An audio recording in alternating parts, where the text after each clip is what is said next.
Well, good evening, everyone. I am Terry Purcell, and I'd like to again welcome you to the 11th Annual Virtual Action Research Symposium. This is always an exciting time of the year to hear the research and to see the partnership in faculty and teachers. So we're really excited about the two presentations that we have today.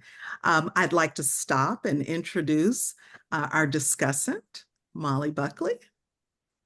Thank you, Terry.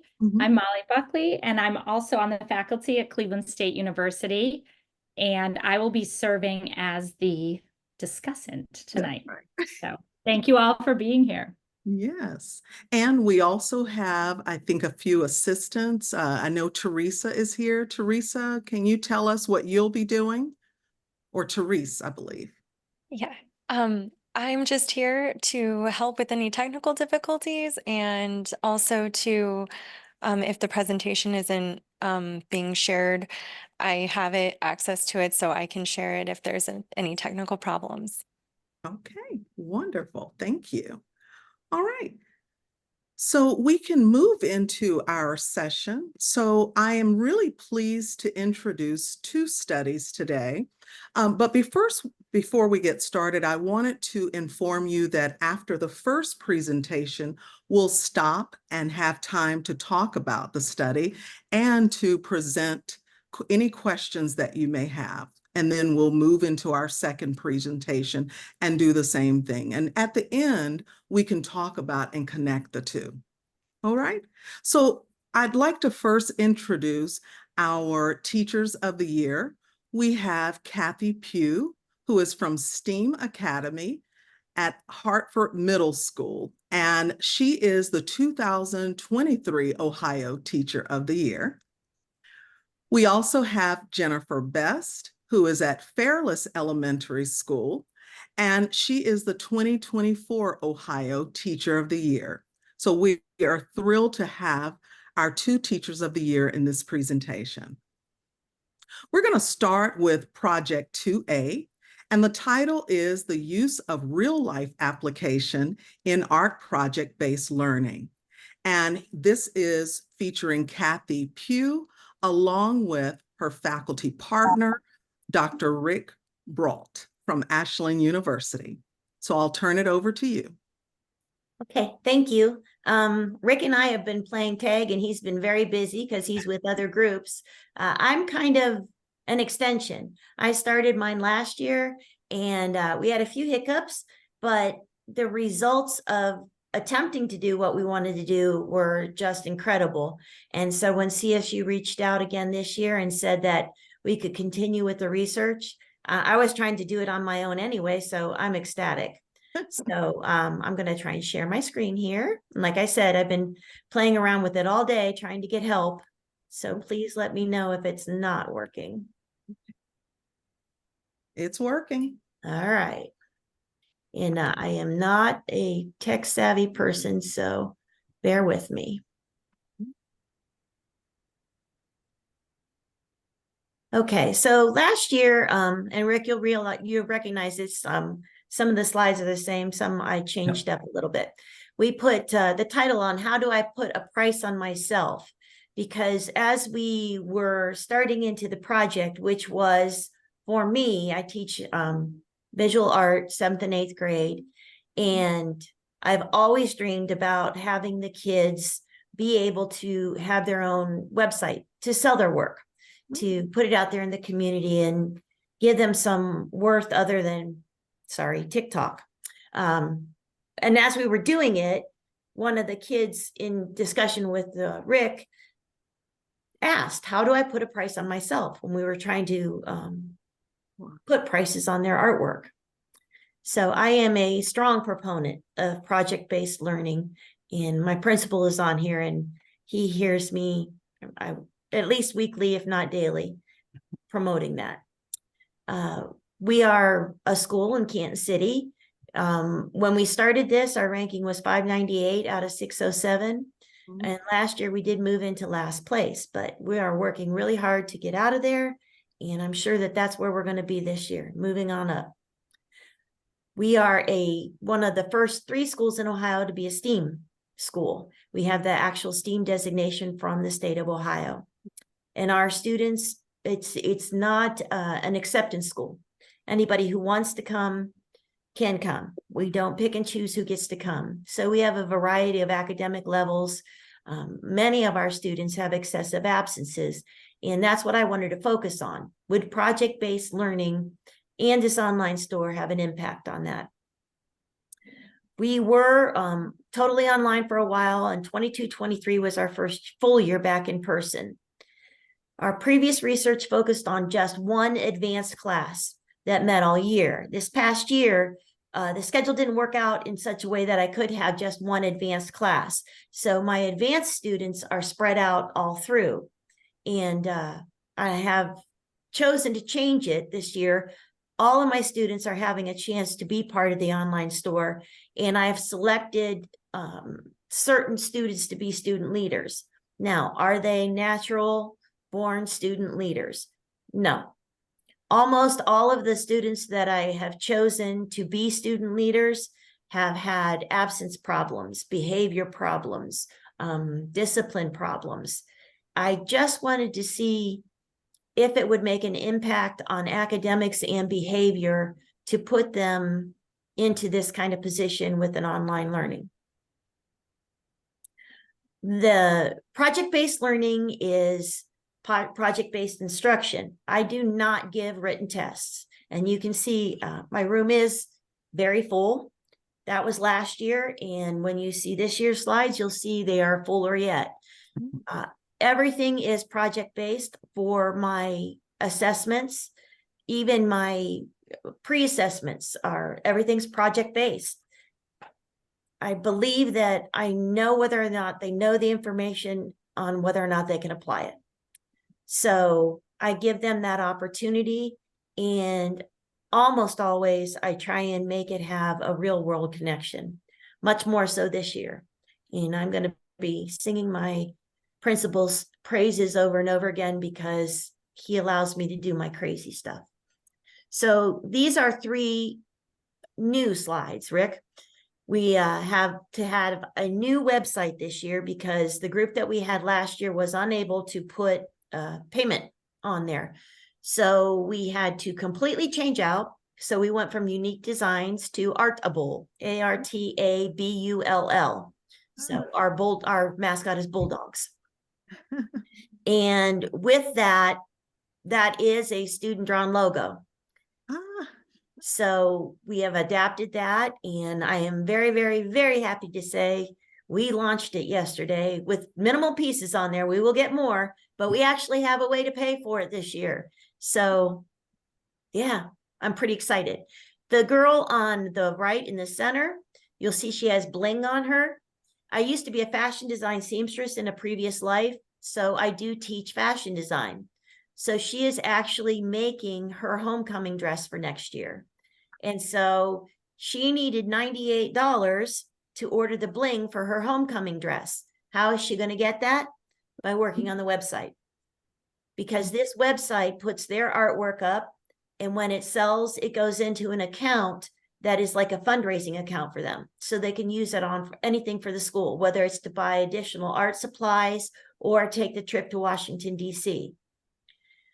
As I said before, I believe in project-based. Of course, I'm an art teacher. I have to teach color theory. And the picture down at the bottom, just last week, we took the opportunity to paint one of the dumpsters in downtown Canton City. And they only gave us one because they didn't know how we were going to do, but we hit it out of the park. And we painted it on Wednesday, and by Friday, we have another one to paint. And then I heard today we should be getting 2 more. And then after that, they want us to do all of the city-owned ones. So it was really, really, really good for them to have the community go out and support them in that, seeing what they could do. Most of the people that came by thought that they were high school kids, and they're not. They're 6th, 7th, and 8th graders.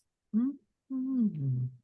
So Dr. Brault helped me with the literature review and background, which I'm keeping the same because the basic ideas are still the same. Do you want to say anything on that, Rick?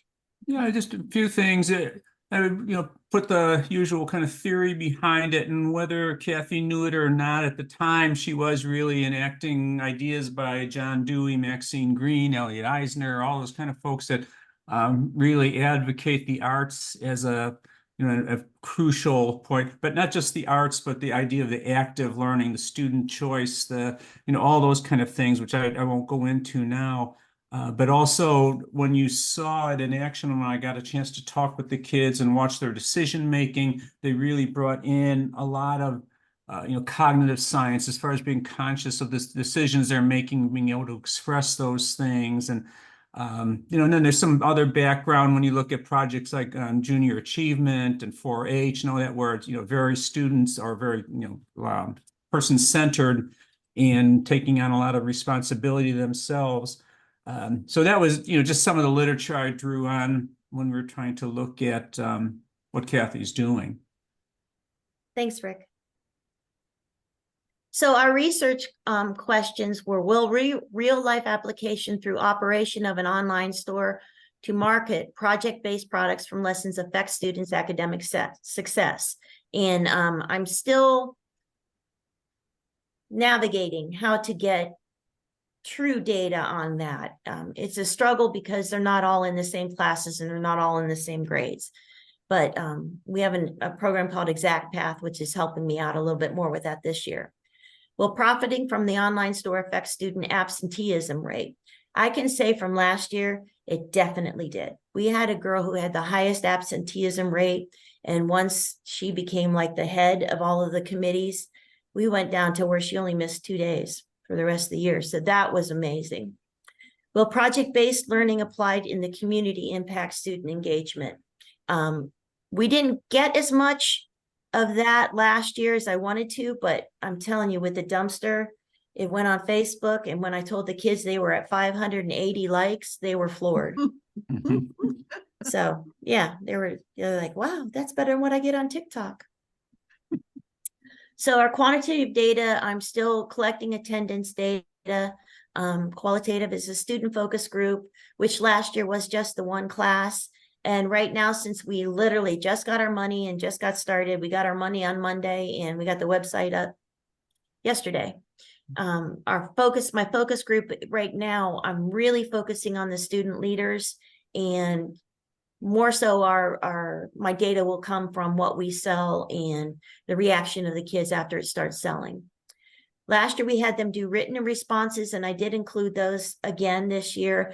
This year, I did 2 real short videos yesterday, because yesterday and the day before, I only get these kids during their lunch period 2 days a week to implement this. And so they are literally eating and working and talking amongst themselves and planning during their lunch.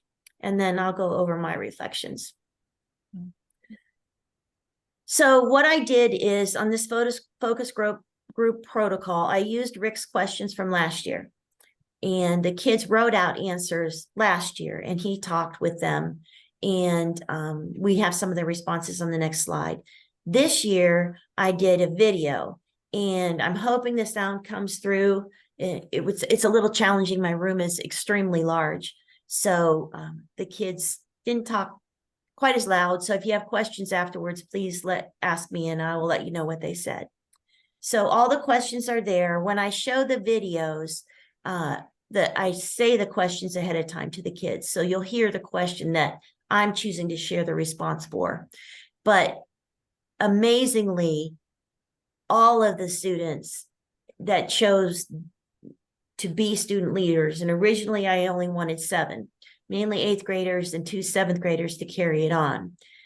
I had so many kids ask me if they could be part of it. I did choose a few more that either had absenteeism problems or maybe focus problems or just some discipline problems to join in. All of them found true benefit in it and shared things that I didn't think was going to come out of their mouth. So those are the questions. I'm just going to move on and go through last year's.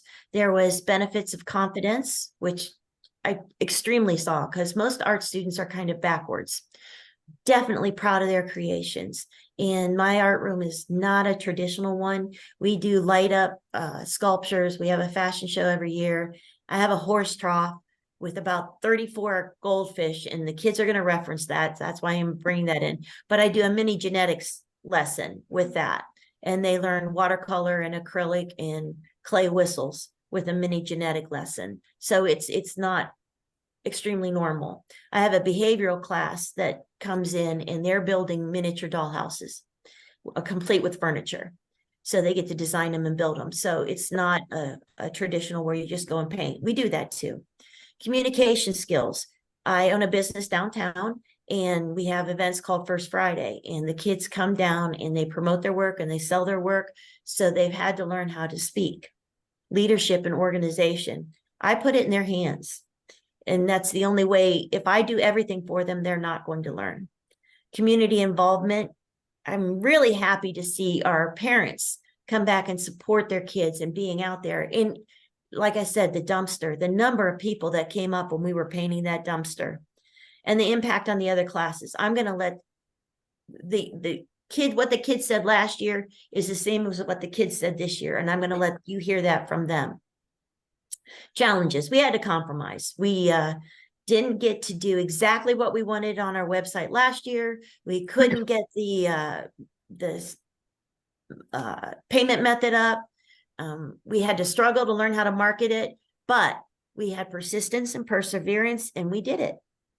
But the main thing was the kids didn't know how to put a price on their artwork, because it was putting a price on themselves. And will someone else think that they're as valuable as they do? We have about a 4-minute warning. All right. Before conversation. Good then. Thank you. Last year, these were just statements from the 8th graders, telling a personal story. How do I put a price on it? This made me feel incredible. I hear that a lot. What would you tell a student who's considering the online store? It's not just for talented kids. We need everybody. You have to work hard and keep at it. There's a different job for everybody. You learn stuff that you can't learn in any other class, which is true. Should we continue it? Yes, it gives a chance to showcase. It's a rare opportunity. They don't know anybody else that's done that. And then, of course, the ones who always want their money. And then we have, the ones for the future. I did have 3 students go on to start their own websites when they went on to high school. So I do have 3 entrepreneurs right now. Wow. One of them is my principal's daughter, and we order her cupcakes often. And then we had 5 students that were like, yeah, it's a little more work than what I want to put in. Yeah, that last one, it's too much work and I'm lazy. We put it all there. For me, I'm just going to go through these quick because I want you to hear from the kids. What were the indicators of success? The kids that have stayed out of ISS, the kids who have paid attention to dress code so they don't have to be kicked out of the classroom or miss their other classes, the change in attendance, the change in respect to their peers and fellow staff. Have they changed over time? Yes and no. They're a little bit different, a lot of the same things, but our culture and the kids in our school have changed too. Has the scope or nature of the project changed at all? Yes, just a little bit with the student leaders. Has my role changed? No. The students, I'm there to help them. It's their baby. How do I think it fits in my larger curriculum? It puts a real life application onto what they're making. Has student input played in any role in the evolution of the project? Yes, because the students run it. And if they want to change something, we work with it. Where do I see the online store going next? I see it going viral. That's just my opinion. Looking to the future, I want to keep it the continued involvement so the kids can go on to high school and still carry on if they want to come back. And I have had students asked to do that. We solved the payment methods as of May 7th, exploring the interest of younger students. We're a 4-8 school, and a lot of the younger ones are saying, how can I get in there? And this is our website, Artable. Okay, so now here's where I'm going to get a little crazy. I'm going to go to stop share, and then you're going to have to remind me because I'm going to put the kids on to get the sound. So I'm going to go back to share screen, and I'm going to switch.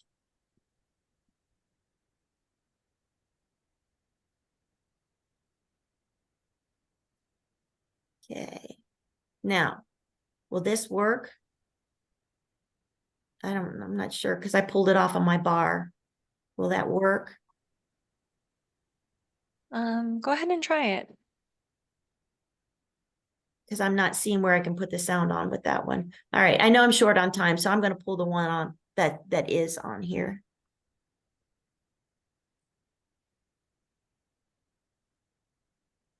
I'm not getting the sound one. Sometimes when you share the screen, there's a How little would you thing describe that the shares online sound. store to someone Oh, who there knows it is. nothing about it? Can you hear it? Yes. Yes. Okay. Yeah.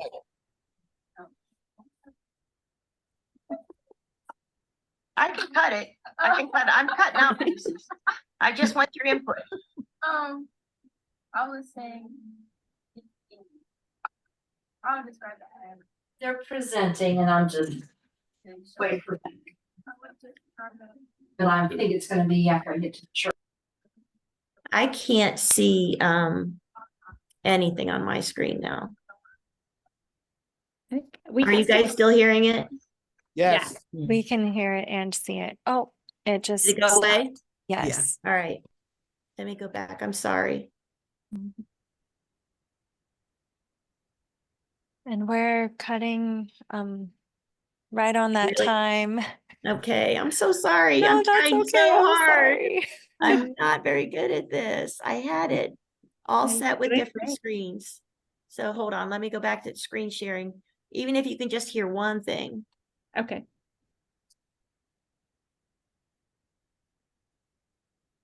No, you're probably not going to because it's like gone. We'll Kathy, take I'm a second. The other, hopefully we can, Okay, if we have more time, I'll try and get it back up. yeah, I But- was going to say that. And the second idea, because I know Dr. Andre asked for the link to the website, but even through the teacher action research, hopefully there's a way you can share some of those materials after the Okay. fact. Yeah, I tried it ahead of time and it worked, but I lost it. So I'm sorry. No worries. Well, I just want to pull a few threads and open it up for some questions.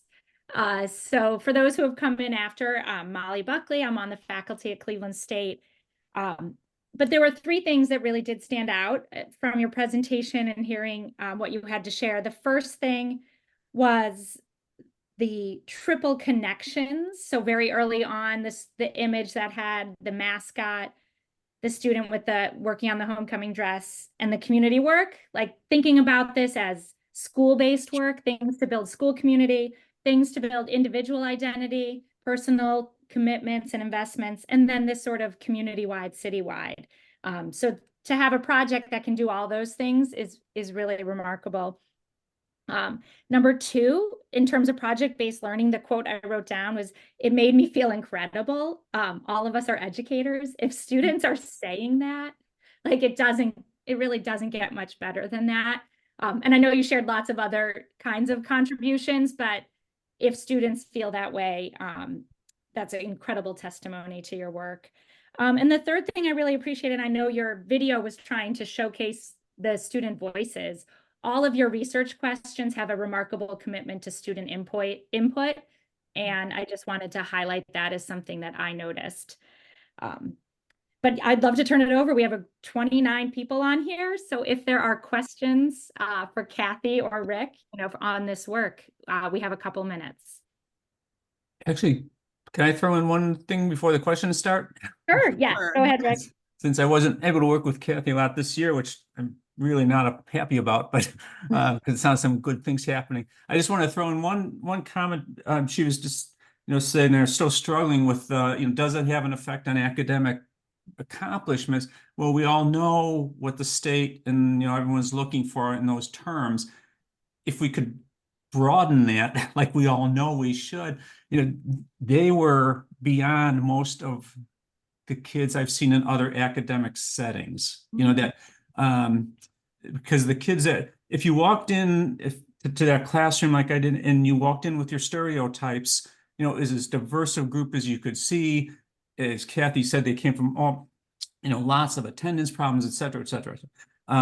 You wouldn't expect what they said, you know, and a lot of it was due to the class, you know, so you know it was up there, you know, but the way they were able to think about their own thinking, and we all know that like metacognition and executive skills, those are the lifelong important things that we need. And there's far more of that than any test-based class would demonstrate, you know, so, I was surprised that the one young man that was almost the most articulate in the group was one, and I didn't know this until after the fact, that Kathy said had missed, you know, a phenomenal amount of classes. I can't remember the percentage, but it was a good part of the school year until this project, you know.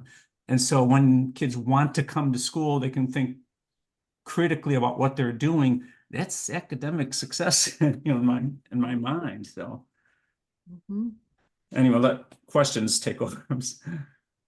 Thanks, Rick. I didn't really have a question, but I did want to say that I'm not far from Kathy. We're maybe, I don't know, maybe 20 minutes from each other. And I did see her Facebook page, and it was fun to see that happen. So just kudos. Thank you.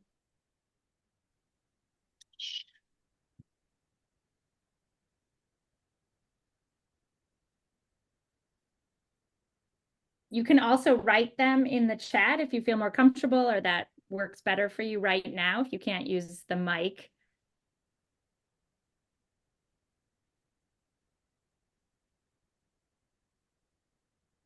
Well, Kathy, I'd just like to say the one thing that really stood out to me was the connection that you have with your students, the way that you were creating projects and assignments that really would speak to sort of that joy that we all want to see from our students. And even the little glimpse that I had of your classroom, boy, it just looks like an interesting space. Yeah, go ahead, Alan. I think, yeah, go ahead. Thank you. Thank you. I have a question that may seem very small and beside the main point. So before I get to it, I just want to say to Kathy that your project is very impressive. We all admire any project that gets students not only engaged, but speaking their voice, articulating their vision. And you've done that. So now I'm going to ask my question, which is going to seem very tiny. But in one of your slides, you mentioned that I think it was Rick sort of highlighted the fact that you were speaking with, you know, Maxine Green's influence and John Dewey's influence and Elliot Eisner's influence. And these names are my heroes. That list was like my dissertation. So I'm just curious if you could speak a little bit about how you felt or understood those influences, if you thought about it at all. I'm going to be honest. I have a studio art degree first. Mm-hmm. Then I was a fashion design seamstress for 15 years. Mm-hmm. Then I went back and got my 1-8, and I did 5 years teaching 1st and 4th grade. Then they moved me into a middle school art position. So have I heard those names? Yes. Have I studied them heavily? I'll be honest with you, not heavily. Do I continue my education on teaching methods? Yes. Do I memorize the names? No. When I find something that I think is going to work, practical application, I'll research articles that go along with that, and I apply them. And one of the things that I've learned was through all this and through all the articles is the kids have to have a voice. It has to be relevant. They have to see, how does this impact me? I taught in a different school district for 15 years. I chose to come to STEAM 11 years ago. The district I was in was rural, 2-parent family, very stable. I got $2,000 plus $25 per kid every year. And Coach Thompson will tell you, when I came to that school, he said to me, you're going to need to find ways to get money for supplies. So we started with washing the plastic silverware. And one of the girls made a sculpture the very first year, and she won an award with that. Right. So you have to make it relevant. It was a completely different clientele. Well, So what yeah. works for some doesn't work for all. I love that answer because it speaks to so many things about theory and practice and experience. And the only thing I want to say is that reading Maxine Green and John Dewey is a full-time academic job. And in particular, if you should ever feel so inclined, there's a 45-minute documentary about Maxine Green called Exclusions and Awakenings that's available on YouTube. If you're ever curious about what she sounds like in real life, it's a 45-minute mini course on, and I think you'll respond to it because she's passionately devoted to arts education for teenagers. So I'll have to do that. only if it makes sense for you to do so. Oh, no. Hey, I believe in that. I actually sculpt the famous artists so the kids know what they look like them. So that I have life-size Vincent Van Goghs and Andy Warhols and Leroy Nymans that I bring to the school, much to the demise of the rest of the staff. I haven't brought them in a few years because it scares them. Hopefully you can see the Van Gogh behind my head. I know, I noticed. I'm going to have my son come take a look at your background. Yes. But I do want to get Carl's, I promise Carl will get his question, a quick final question, and then we'll transition to Jenny, because I know we want to make time for the next one.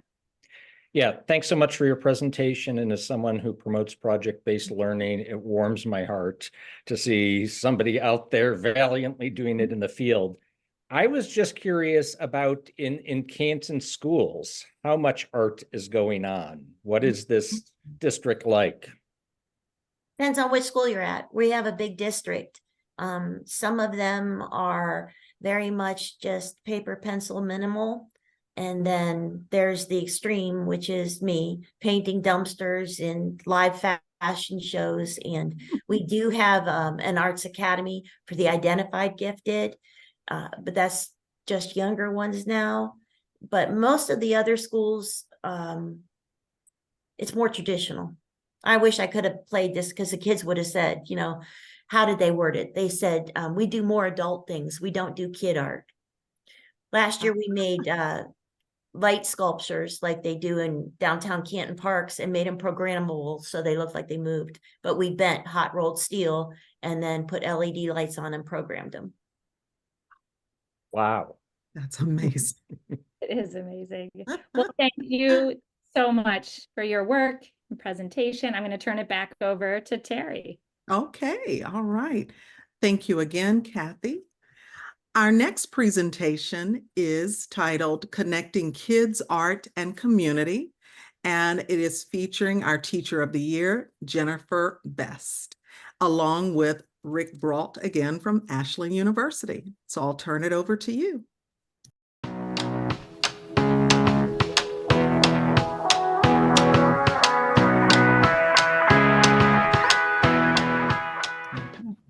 I am going to go to screen share right away. I think, do I still have the access to that? Yes. Okay.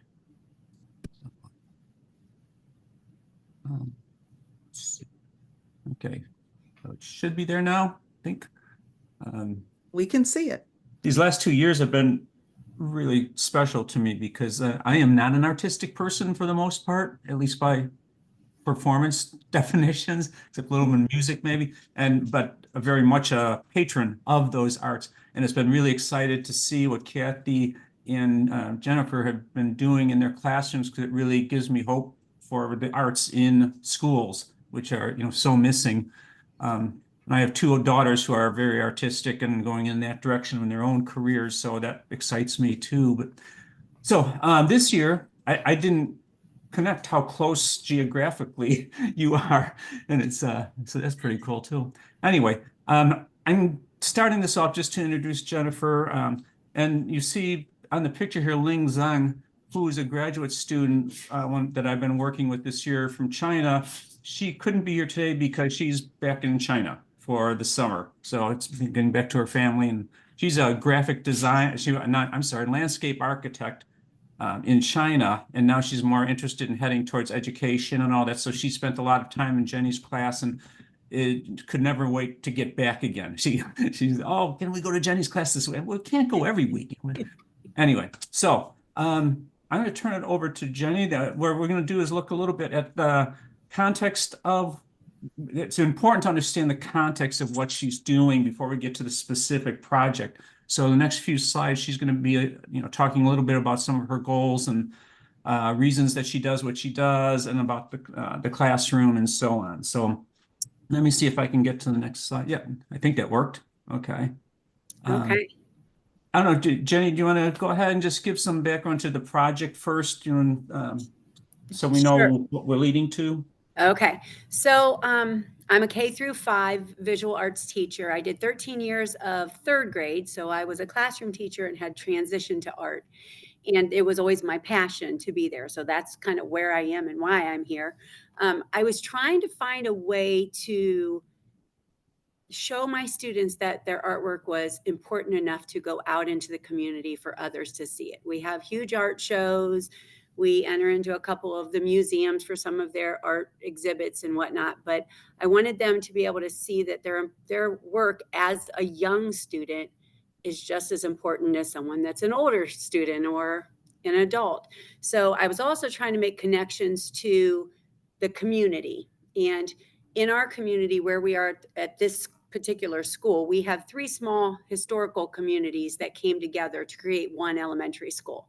So we have Brewster Beach City and Navarre, and now we are all Fairless. So those 3 communities came together. So I was trying to find a way to make a connection with the older generation of our community and the younger generation to see if that would change the way that the community looked at these kids and the way that the community looked at arts, and how would they feel about kid art being out in the world. So basically I was making that connection between the two. So the process of it was figuring out what was I going to do. I decided to focus on one of the local parks to put an art installation. So I had met with the park committee first to see, are you up for this? And so they said, well, what are you thinking? And I started thinking about the history of our towns, and the one in particular park, we're known as a canal town. That's where the canal boats came down through. There's old remnants of the locks and whatnot. And so we have a lot of history there of the canal, being important to the, to the community in that time. So I said, well, I'm kind of thinking that maybe we'd create this big canal boat and we would install it, but then I would like my kids to put historical pieces from the town onto the canal boat. So I hired my husband to create the boat. So I come up with the crazy ideas and he helps them come to life for me. And then the kids were the ones that were going to install the art. So we had to make up arrangements with the day with the school so that the kids could all go over and install their artwork and the whole process of that. So I had to go around town, take pictures, collect pictures from social media, talk to people on our local Facebook page. People were sending me pictures. And then I also met with the historical society in that local town, and he let me take any pictures of anything I wanted. And so then I brought that back to the kids. Some of the kids had ideas of what they had already wanted to create, and then others were fine with just being assigned a specific historical site. So that's kind of where we left off with that. And then in my classroom, it's set up a little different. It's not a typical art room. I call it a studio approach because the kids are exposed to many different areas of the art room in kindergarten through 5th grade. So it's kind of a spiral approach because when they come to me in kindergarten, they're learning how to use scissors, or what does this glue bottle do? So we have to start in those small stages because some of them have never cut with scissors before. And so we work in steps. And as they move on, as from kindergarten to 5th grade, we have boot camps, and they get to explore. So if we're doing a boot camp on drawing, they're going to explore chalk pastels, oil pastels, graphite pencils, markers, Sharpies. They get to explore all of those. And then once they learn that boot camp, that's an open option for them in drawing. So then we move on to painting, and we have a boot camp in painting, and they learn how to use, watercolors and watercolor pencils and tempera paint and acrylic paint and all the difference. And then once they have that boot camp, that's open for, options. So it moves on and it continues as they get older and older.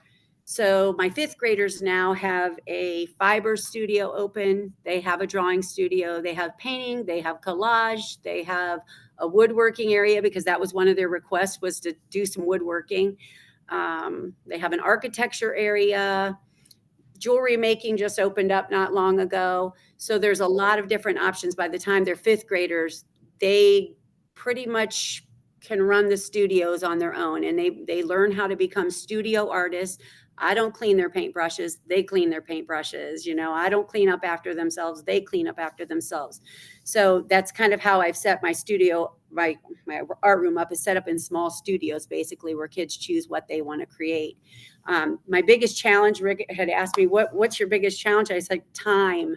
There are so many more things that I want to bring into the room, but it's got to be done in small steps. So I keep taking in the baby steps as much as I want to jump in. And then as far as successes, behavior, hands down, behavior is, there's just not a behavior problem. Like, my fifth graders, when I first started as an art teacher, I just kept thinking, okay, I've been a classroom teacher and I've had classroom management. Where do I go with this? Well, as soon as I changed the dynamics of this room, the behavior is just not an issue anymore. So that was for sure one of my successes with the studio approach. So.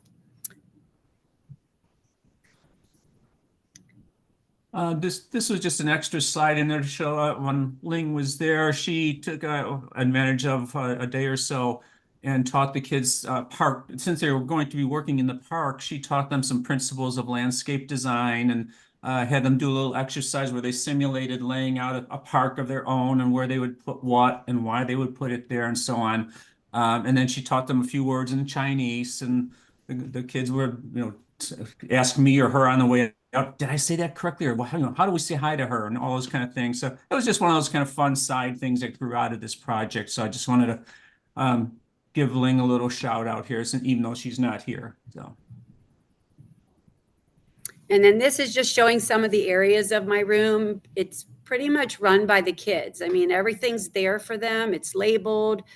We're doing needle felting. They work with the needle felting pens, but obviously that's just getting started with fourth and fifth grade. So it's one of those stages things. I'm not going to get this out, but everything's done in small stages, and it kind of spirals till they continue to grow as artists. So.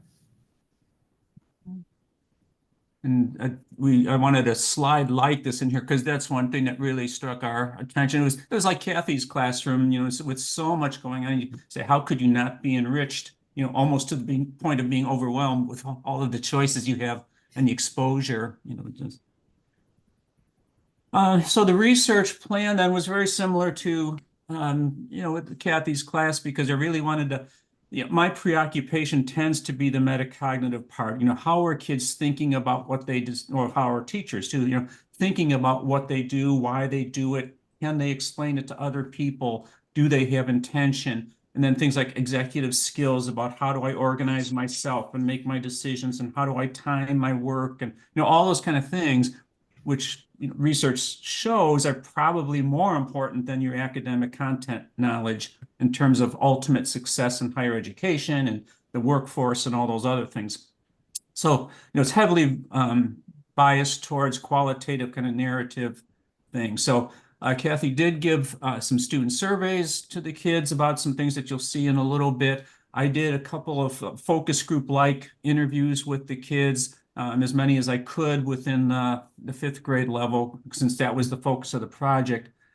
She also has them do artist statements, which is kind of cool. She has a little station set up with their iPad, like an iPad, and they take a picture of their work and they have their artist statements. And that goes all the way to the kindergarten level, where they have to start talking a little bit about their art.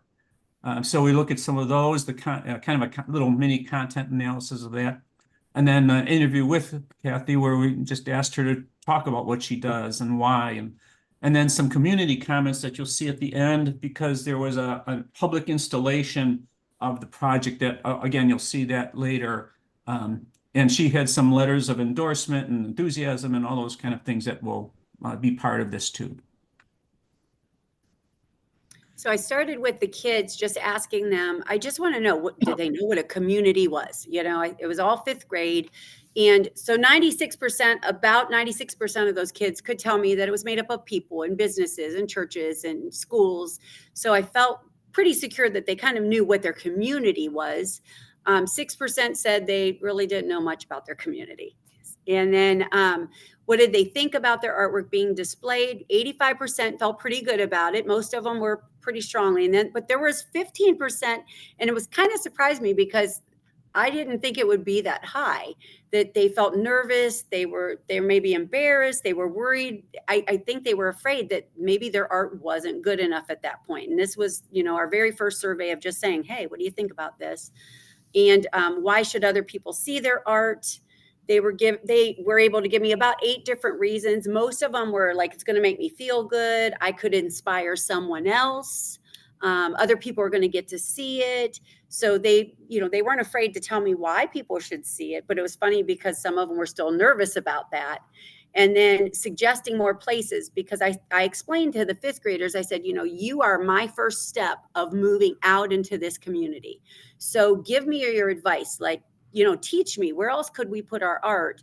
And they were able to give me 25 other places, you know, and I was floored that they came up with a lot of those places. I was like, okay, I can do this. And in fact, they had mentioned coffee shops, and we have 3 coffee shops in those 3 little towns I was talking about. And I've already reached out to 2 of them who are open to me putting monthly art up next year and dropping off art so that art changes in the coffee shop. So from their suggestions, I was able to kind of move out from there, just from their first initial surveys. So I recall one survey too where they suggested gas stations. yeah. Somebody did that. That was an interesting concept. I would have liked to hear more about what they were thinking of or where. And there's about 3 minutes Oh my before gosh. the 5-minute, Okay. the 5-minute questions. Okay. Well, you can see these here as far as you know, the images of, I mean, the results from talking to them. Let's see, I think I'll just highlight when I asked them about the class in general and the approach, a number of the kids, probably the majority, did say the ability to explore options and choose their own directions, because they have a lot of choice, a lot of responsibility in the class, and that they appreciated that. They saw that. And a number of them talked about starting to see themselves as artists. Some who had no interest in art started to see themselves as the potential for having art, being artists.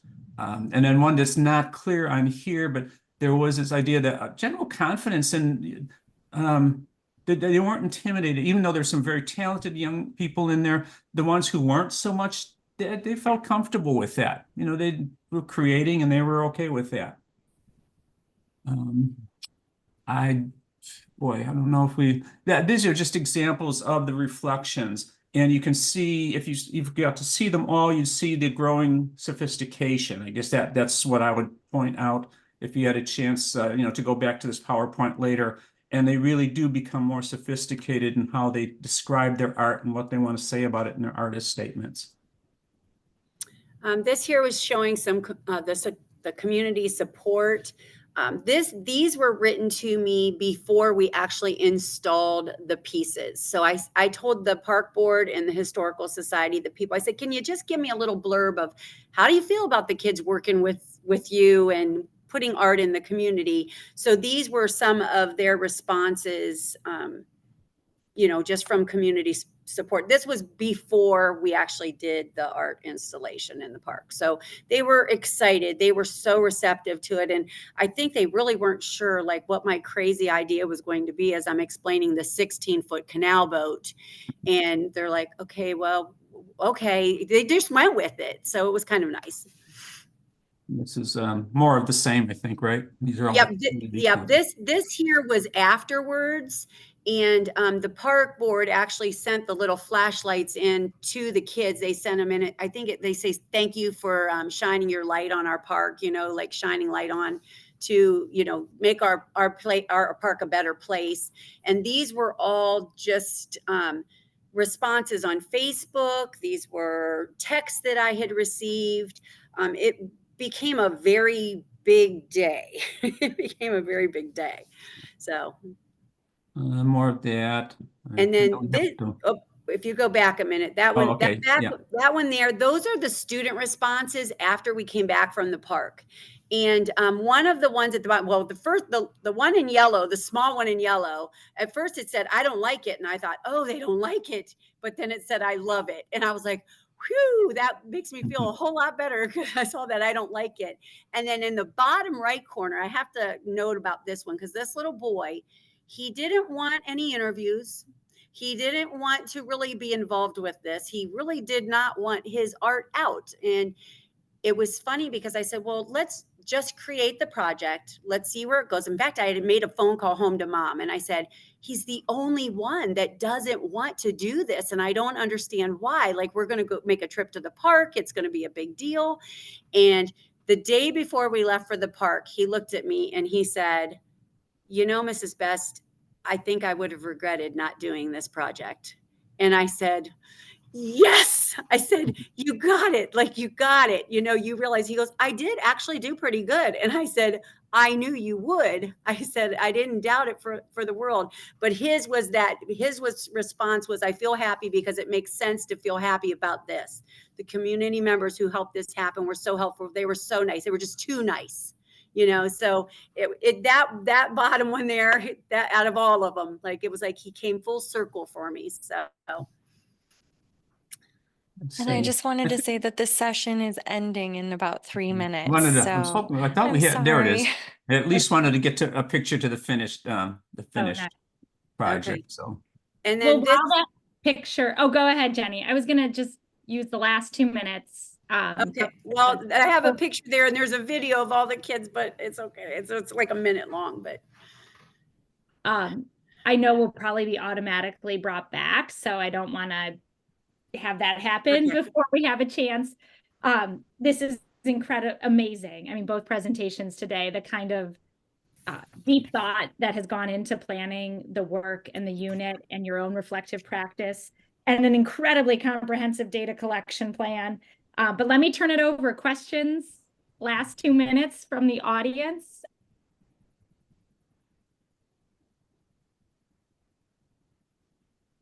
Yeah, art and gas stations is in the chat. I agree. Amazing. I think this is a phenomenal project. I'm so excited to see what you come up with next and where you display art with next. And I love the connection to history of the community and what a lesson it became to the students, not just in art and reaching out into the community, but just the history of where they live and learning more about that. Well, it's funny because someone had mentioned they're going to actually come up with a QR code that's going to attach to all these pictures now. Like, the Historical Society and the park are working together to do that. So. I love that. And there was a question in the chat about whether or not you sealed it. Is it sealed so that the water from being outside won't? Yes, it's good.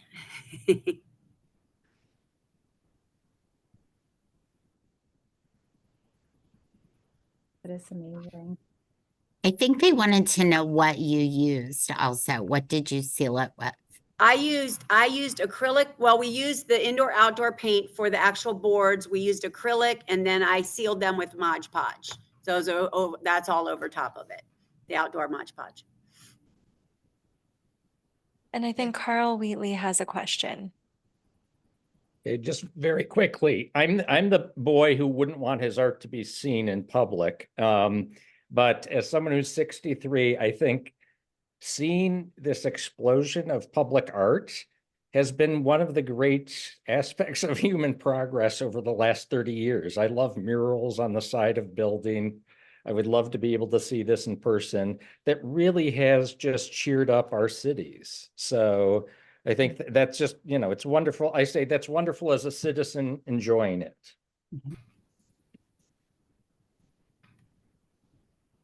I don't know. I'm hoping I have a couple seconds here. I just want to say in both classrooms, going from one to the other within the 20 minutes that Jenny mentioned, they couldn't be more different as far as their region in the classroom and the makeup and so on. But in both of them, Jenny's point about discipline, you know, I don't know on a daily basis. I was there for, you know, a number of times, but I never saw kids being a problem. They were busy with their hands and their brains and working with each other. So much potential to just be out of control, and it wasn't. But again, you saw them making choices, creating all those other kind of things that, you know, we really need to tap into in other classes somehow. You know, so. Yeah, I agree, Rick. I think one of the connections I saw across projects, oh yeah, Alan, go ahead, was how the belief in kids, it didn't matter what age they were. Yeah. Real questions, and meaningful work. Alan, go for it. The specter of getting children to transcend the classroom with their artwork is just so incredibly important. I think that, you know, the idea that art can be a conversation, a dialogue, a process, a connection, and not just something framed in a museum that we don't touch. And I really think it may sound like a joke, but the kid who said art in gas stations, absolutely onto something. Yep. And I'm sorry, I guess there's not really a question here. Great. Well, thank you all. I have a feeling, Chris, we may start zooming back at any second, but Kathy, Jenny, and Rick, for your support as faculty partner, incredible work. I know lots of us want to keep following, so whatever way you can share your links and your presentations and the students' website, you know, please do make sure Grace gets that information so she can share it with this broader network, because I think we'd all like to keep supporting it. Yes, and you guys actually can go to any other breakout room now. Or if we wanted to take a couple extra minutes and watch the videos, I'm okay with that, if you guys are.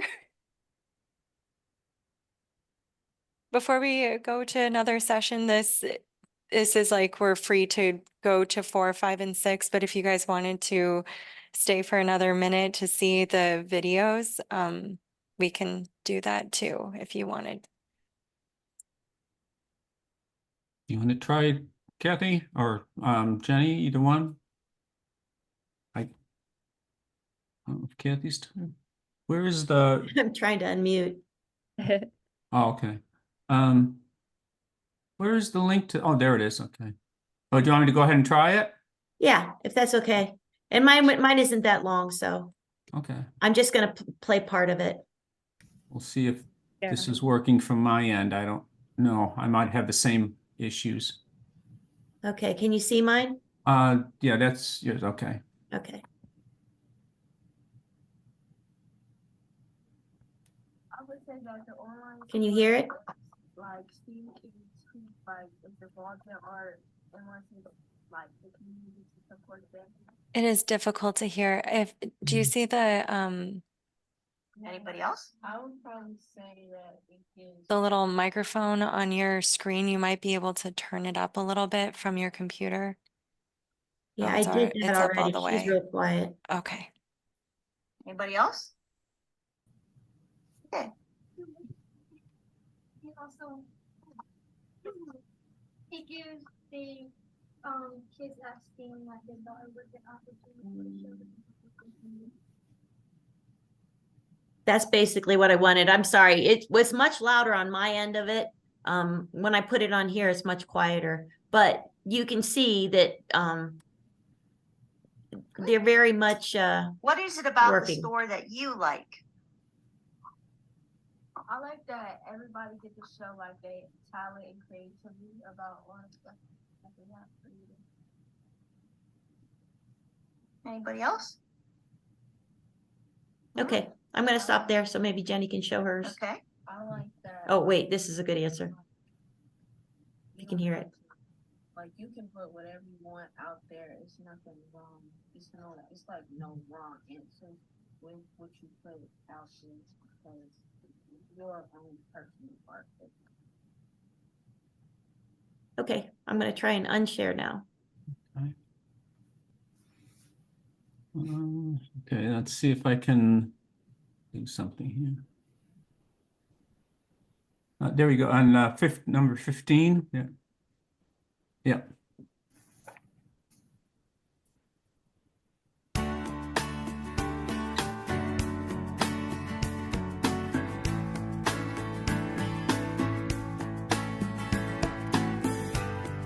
Are you guys able to hear it?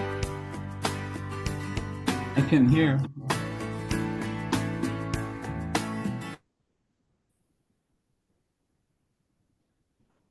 Yeah. We did. It worked for. A little Okay, bit. okay. Let me try one more. Let me try one more time. We're gonna get it.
Yay. Hooray! Good job. I'm glad I got to see lovely. that. Yeah, I I'm know. so happy we got to see that. I know. Well, hopefully, I know Grace is here, but hopefully some of the videos and the links to the websites, all of the shareable products, if they're shareable, should be on your website so people can access them. Great. Yeah. Well, thank you all. I know the next session is rolling, but I'm glad we stuck around, Therese. Good idea. Yeah, thank you. Thank you for having some extra minutes. Okay. So now, do we just choose to go into a different breakout room? Is that what we do? Yes. Yep. Okay. And then you can Well, there, explore as session- many as you want. Session Okay. 4, 5, 6. Okay. Yes. Thank you. Thanks, everyone. Congratulations. Bye. Bye. Thank you guys for all your work. It was inspiring.